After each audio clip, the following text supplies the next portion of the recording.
Morning, everyone. Ooh. Ooh. It's like having Siri or something in the room, isn't it? Okay, so I'm sure most of you know Ken, and this is Mary, and I'm Helen, and we're from the University of Plymouth. And what we're going to do today is to present a collaborative piece that emerged out of a response to a presentation that Erin Manning gave to our Adventures in Posthumanism reading group in February this year. So I'm going to hand over to Mary and off we go. They write to Rome. Sharing a love of Erin Manning's work, they write together, not knowing who they are or what they write. Reading, thinking, doing, writing. Writing with, writing to, writing in imminence. They have to write. Write to Rome. Writing tentatively, curiously, wondrously into this between the three, between the more than three, continuing without, and perhaps somehow still with, Deleuze's concept of zigzagging, writing to see what, if anything, happens. There's relief as writing flows, but writing about anything and everything, except what should be written about, is so easy. Excited and anxious about writing collaboratively, there's uncertainty over whether to try to work out what Erin Manning might be talking about in her presentation this afternoon, or whether to just listen, feeling, sensing, thinking with. A compromise is reached, a writing to the text provided in advance of the session. What does the title mean? Out of the clear. Don't ask what it means, ask what it does. Does it suggest having been in the clear? Does coming out of imply having been in the place of understanding everything, knowing what everything means, what everything does, how everything works? Surely that's impossible. Erin Manning writes, Out of the clear begins here. It asks what the failure of mediation and its insistence leaves as its scar on the land. It asks what is at stake when the presupposition is that to make way for life, you must first clear. This is just ruin in the abstract. This is not what I wanted to write. This is not writing to. It's not effective. It's not creative relational. It's not responsive to Erin Manning's paper. It's not opening up writing spaces. It's not writing to Rome. Out walking, roaming to write. Puzzlement and anxiety flooding body and soul, the world appears bleak. Pointlessly felled trees by the side of the road lying propped up on other felled trees, diffracting shattered dreams. The remaining trees have been cut to uniform heights. Is this mediation? Senseless mediation of defenseless trees. Bats, owls made homeless by human killers. Sitting at the desk, staring at the horses sheltering from the rain and wind under the trees, trying to decipher scribbled notes from Erin Manning's presentation, her voice, full of expression in the almost darkness, sounds in the room once more. To make way for life, you must first clear. You have to clear the land to see the land, the settler logic, the colonial eye. Clear the clutter, tidy up the mess. Whiteness polices a job half done. Blackness is the force of nature. Wild is black. The earth is black. The university is in ruins, a dead end, imbricated in neoliberal capital. We keep the machine well oiled and running. Imaginations have to change. Leaving one institution doesn't mean you won't create another. Neurodiversity puts all our practices into question. All Black life is neurodiverse. Black life matters. Life matters. Whose life matters? In the freezing Canadian North, Erin Manning, Brian Masumi, and a community of scholars, artists, thinkers, and activists are attempting to rethink education collectively. They have created an alternative space for living, for learning, for being. It is at the end of the road, off the grid. Most of the time, they're fighting to keep warm, keep fed, keep alive. The knowledge they have is not the knowledge they need. In Canada, it's early morning. I am awake, Manning says. but barely. I will read my paper, she tells us. Listen. Enter the thinking through the rhythm of language. What did we hear? Erin Manning? Erin Manning? Erin Manning beamed into our living rooms, kitchens, offices, captivating us with her presence, the cadence of her voice, the urgency of her words. We listened, immersed, entranced. But what we heard is not what we're discussing here. The paper has been circulated by email to the members of the post-humanist reading group. We are no longer in the moment. We have read her words, and now we've come to hear ourselves talk. A Zoom box frame is illuminated, a hand is raised politely. We wait to be invited to speak. Some of us do, others go unnoticed, lost in the digital void. Words circle and swarm, but no one is really listening. The talking alights on Manning's use of the word mediation, a word that jarred. What does it mean? What does she mean? Mediation and logistics, words that sit at the heart of colonialism, driven by their own perverse logics, producing nothing but themselves. In the book Stop Talking, Alaskan native Ilarion Merkulieff speaks of the white Western traditions of scholarship and learning. He says, quote, "It has been my experience that in Western discourse, no one really listens to anyone else. Everyone is too busy planning their own response." His words resonate. I stare at the black and white image of the residential school, built from the trees cut down to clear the land, in the clearing, in the clear. This sturdy clapboard construction was a site of unforgivable colonial violence. Under the mandatory attendance laws of the 1920s, Native children were forcibly taken from their homes, denied their family, denied their language, denied their culture, starved, abused, beaten. Many thousands died. And those that survive remember only the hunger and the humiliations of being forced to speak English and to learn European folk dances and to call their families heathens. Can you taste the terror? Can you feel the fear? We are all implicated in the cleared forest, the dying planet, and the dead children, the cotton planted in their wake. Can I read a poem, someone asks? The dynamic shift. We listen differently. The poem is a gift. It does not require a response. It does not ask to be understood or interpreted. A dark cloud understood is a dark cloud vanished, she says. Writing now with Helen and Mary. Writing with, to, from, beyond, indeterminate becomings. Specks of writing. Were specks before reading the writing that Helen and Mary sent. There, your writing that preceded these specks, sends these speck writings into now, new lifing. Sunday morning, St. Piran's Day, misting, lifetime corridors. Outside, gulls awake before the light. The incoming tide and the insistence of the sea brings on the dawn. Inside, sleeping is challenged. Waking to write is the animation of iPhone glow and finger tapping in the premature bringing on of morning. Notes in electronic pad stutter as words insist on stumbled information. Will they be visible to the waking eye? The visibility will be in the readings that they were never intended for, just words. In the precession of sensing, spec is ideation before the concept.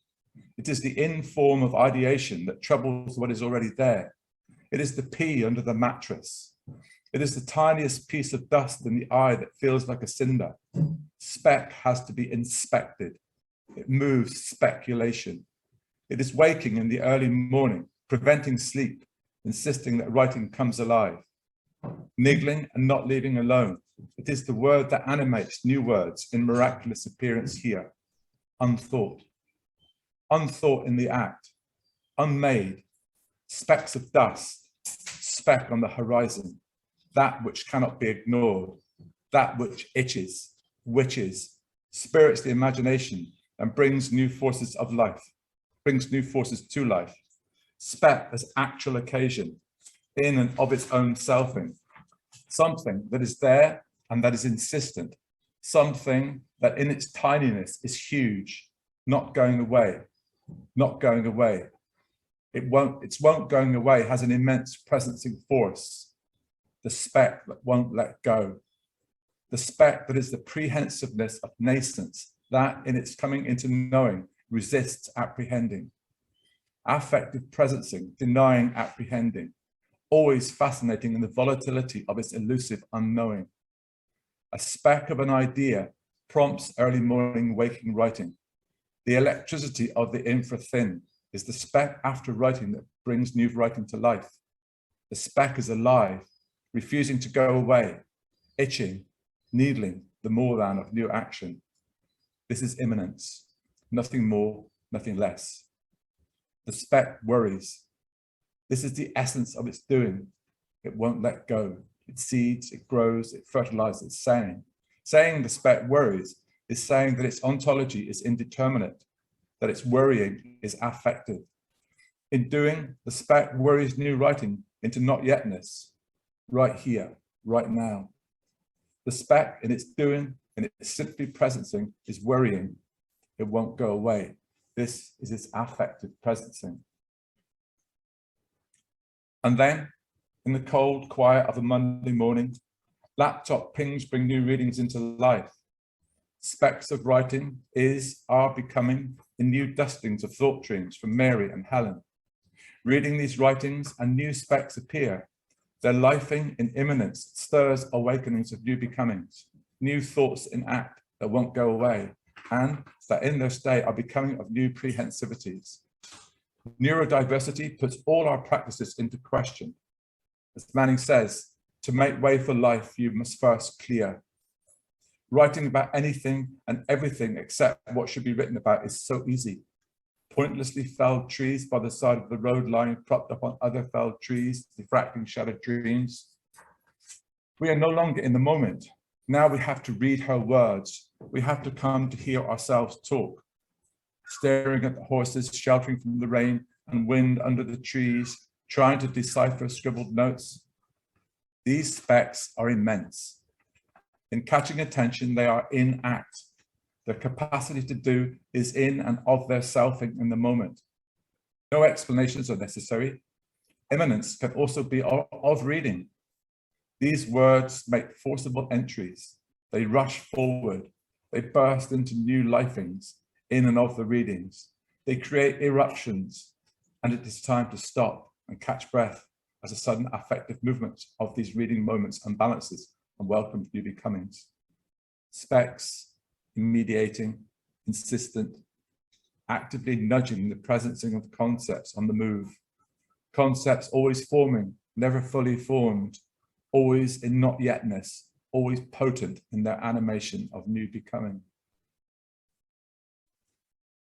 Squinting at the tiny screen in a 3-hour training session, wonderful writings flying in, tantalizing, taunting, torturing, death by training, death by checking, death by destruction of souls saved only by these writings. What happens now then, now Helen, Ken and Mary have all shared some writing? Wondering how, as Erin Manning says, the thinking can be entered through the rhythm of language, the movement experienced with her, walking beside the murdered trees, suddenly returns. The scenes playing out, the trauma of the lost children. Can you taste the terror? Can you feel the fear? Helen asks. Shivering, shaking, stumbling through the sight, through and with the words, not wanting to clear, wanting to be there, not wanting to be there. 1:30, 2, 2:45 a.m, words flooding brain, chasing sleep away. Ken's surviving speck, a more than zigzagging speck, preceding other writings, dancing in a newly emerging texts, sent into new lifings. Concepts merging between the three, concepts never fully formed, always in not yetness, always potent in their animation of new becoming. The speck, the tiniest piece of dust in the eye that feels like a cinder, is both haunting and full of adventurings, wonder, the inform of a new idea that troubles what is already there.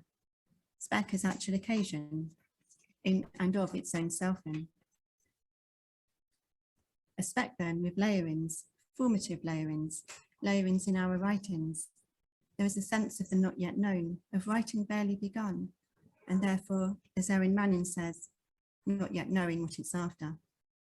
The spec in its doing, in its simply presence in his worrying Ken. It won't go away, he writes. This is its affective presence in.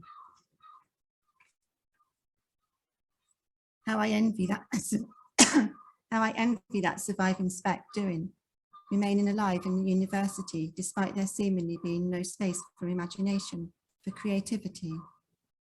In an unexpected act of mediation, a past PhD thesis is rejected because its title page and order of contents defy convention. Is Ken's surviving spec my surviving spec, Helen's? Sorry words, please stop, I need to sleep. You've always emerged when and wherever you wanted to, uncontrollably flowing night and day, but it's different now. There are working hours involving checking, not writing. And so to be sitting with pen and paper, with words appearing on the screen looks highly suspicious. But I have to write. They have to write to Rome. Without writing, it's just all so. Manning says the university is killing her. The work she does is a way to survive. She talks of the violence inflicted on modes of thinking and on bodies that threaten the systematic practices of neurotypicality. She says the university will either set out to destroy or devour what it perceives as neurodiverse or as dissident. I can hear the choking in Mary's words, the crushing weight of a job she does not want to do, of a thesis compromised, of all that distracts us, drains us, renders us mute. I think of the careful attention that Mary gave to her doctorate and of the way she crafted her work as a challenge to linearity. I think of Ken and how his thinkings and writings embody and evoke wonder lines and lines of wonder. Deleuze and Guattari say, quote, make rhizomes, not roots, never plant. Don't sow, grow offshoots. Don't be one or multiple, be multiplicities. The tree is filiation, but the rhizome is alliance. The tree imposes the verb to be, but the fabric of the rhizome is in the conjunction and. Manning says that transversal operations for the creation of ways of knowing emerge from the ground up. They are singular and speculative all at once, emboldened by the creativity of the everyday. The rhizome, the creativity of the everyday. Each of us moved to write, to inhabit, to nurture this differential attunement. Ken, Mary, and me, Mary, and Ken, in it together. A six-legged tango, a 30-toe tap dance, a six-eared, six-eyed, three-hearted multiplicity, a choreographic proposition to move otherwise, to listen otherwise. Don't give up your thinking to the institution, Manning says. Instead, create conditions for yourself to learn, adopt a strategic duplicity, embrace neurodiversity as a quality of existence, seek out the undercommons. Fred Moten and Stephen O'Harney write of the subversive intellectual whose path it is to, quote, sneak into the university and steal what she can, to abuse its hospitality, to spite its mission, join its refugee colony, its gypsy encampment, to be in but not of. The undercommons is not a place or space. It's not where you are, who you are, your job or lack of one. Undercommoning is a practice. It is what is produced when we refuse false problems and when we embrace the uneasiness of processes that make and break us. As Manning says, the undercommons are created in the thick of learning how to live. Are you in or of the university? sometimes in, sometimes of, sometimes crushed, sometimes flying high like your paper planes, Mary. When you write, your words soar. Lose yourself or find yourself, yourselves, in the writing. It is not just our right to roam, it is our duty, our calling, our gift. Somewhere down in the deep black earth, deviance is sprouting. Write, Mary, write. Sleep is overrated. Richard Powers says, "For there is hope of a tree, if it goes down, that it will sprout again, and that its tender branches will not cease. Though the root grows old in the earth, at the scent of water it will bud and bring forth boughs. But man wastes away and dies, and gives up the ghost, and where is he?" Helen posits, then asks, life matters. Whose life matters? With Manning, there is a shying away from mediation. Mediation is the form of control. It is the way that surveillance operates from the outside in, setting the tone for an interpersonality that, living at a distance, plays at impartiality, haunting the surround, reducing it to what is already known, what is already valued. Within the milieu fabricated by the neurotypical, mediation knows best. Mediation aspires to transcend, and in so doing, animates the eradication of middling. Powers points out that life is speculation, and these new speculations strain to come alive. These strainings to come alive are necessitated by the incessance of struggle, the constant strugglings with mediation's tramplings. In writing to Rome, we write against these metaphysics of transcendentalism. We write against the representational forces that simply repeat without inclination toward or as actualizing in differentiation. Proclivities in the writing leans the we towards writing as immanent doing.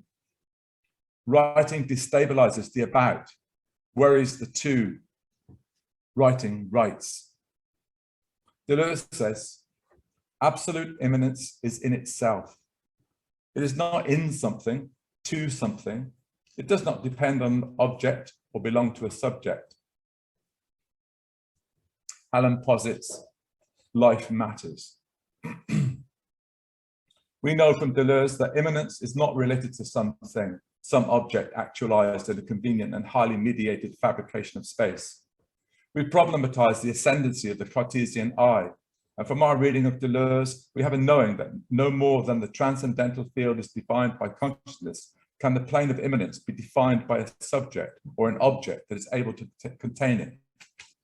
Therefore, in these knowings, we construct a rhetoric that resists the possibility of mediation. Astounded by the possibility that mediation lives and is made possible, we stand slack-jawed, arms and hands spread wide, eyes glazed in disbelief.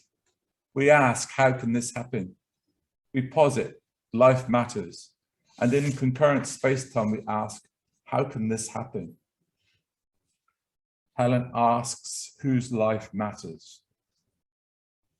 Deleuze says, we will say of pure immanence that it is a life and nothing else. And later, the transcendental field as a life, no longer dependent on a being or submitted to an act.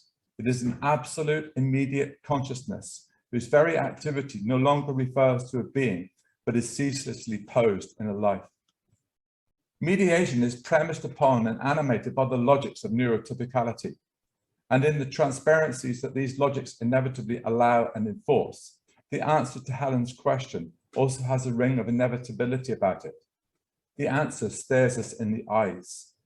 The answer can be seen in, as Manning graphically illuminates, in the cleared forest, the dying planet, the dead children, the cotton planted in their wake. And so, when asking the question, whose life matters, we sense that the answer must be found by pointing toward the teeming possibilities and the differentiating mass of the neurodiverse. There is a thinly veiled rhetoric in Helen's question. We get it. We know who benefits from the clear. We know that the logics of neurotypicality sustain and order the benefits and gains of the market and the edifice of neoliberal production and consumption. We also know that in the control society, it is more than the despotic, charismatic authority of simply human neurotypicality that has to be destabilized. As Masumi argues, rather than personally positioning each individual, there is a need to work towards an attunement with others. As he says, we're all in on the event together, but we're in it together differently. We each come with a different set of tendencies, habits, and action potentials, a collective embracing in the immediacy of an effective event, but differently in each case. There is in Masumi's politics of affect a working with attunement as an mediating force that offers a challenge to the prevailing domination of the mediating practices of the neurotypical. In the desecrations and destructions of the clear, there is always the capaciousness of the infra-thin. There is always a sensing of the touch of the left behind, of the residual force that has the potential to rise up and create change. The clear does not exist in actuality. The clear is the always energizing force of actualization.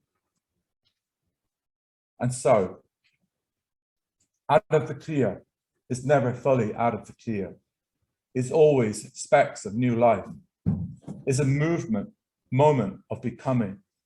The clearing is always clearing. There is always clearing. Force and form are always in play. Clearing is actualizing. And so the clear is never fully actual, never fully clear. Out of the clear.